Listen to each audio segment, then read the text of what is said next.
I'm Steve Cooney, this is Carol Gosling. Together we came up with the idea of formulating this museum, putting it together. This was our village fire engine. We used to have our own village fire brigade, which was paid for by the local squire, Sir William Stewart. This machine dates back to about 1760.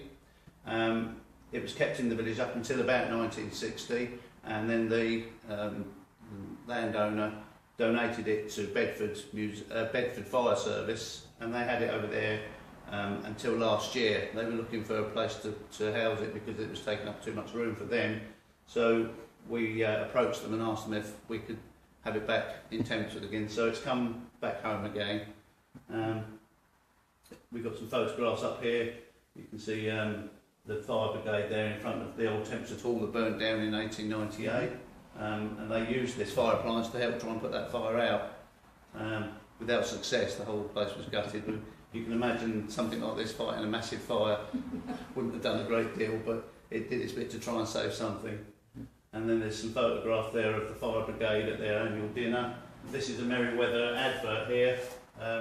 They used to advertise all their different fire appliances, and you can just see just there's a little picture of an appliance very similar to this. Yeah, this is a recent acquisition. It came up on eBay actually. I don't know if we're actually allowed to mention eBay, but it was up on eBay for quite a lot of money, and we approached the people that were selling it to see what would be the least they could take for it. And the chap in the village, Taji Hussain, gave us the money. We managed to get the whole thing plus the cat for £500 with all the information. We've got photographs of the chap, Leonard John Gornall. He was the flight officer that flew out of RAF Tempsford in 1945 and was shot down over the North Sea, and the whole crew was lost.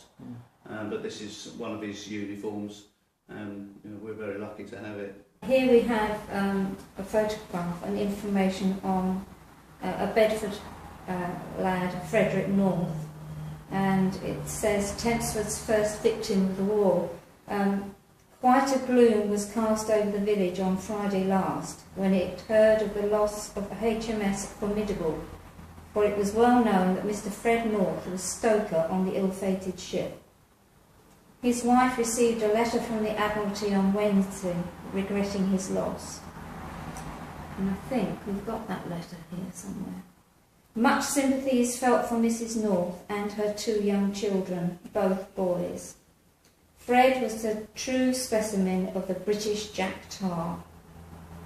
He was on leave when war was declared and was telegraphed for to join his ship at once, when he took a hurried farewell of his young wife and children, also the good wishes of the villagers for his safe return.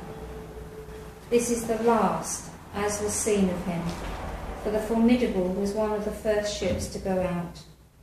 It is only 2 years last Christmas when he was married at the parish church, when a large member of the villagers took a keen interest in the sailor's wedding. They now take an equal share in mourning his loss. He was a devoted husband and father. When on leave, he was seldom seen without his wife or children.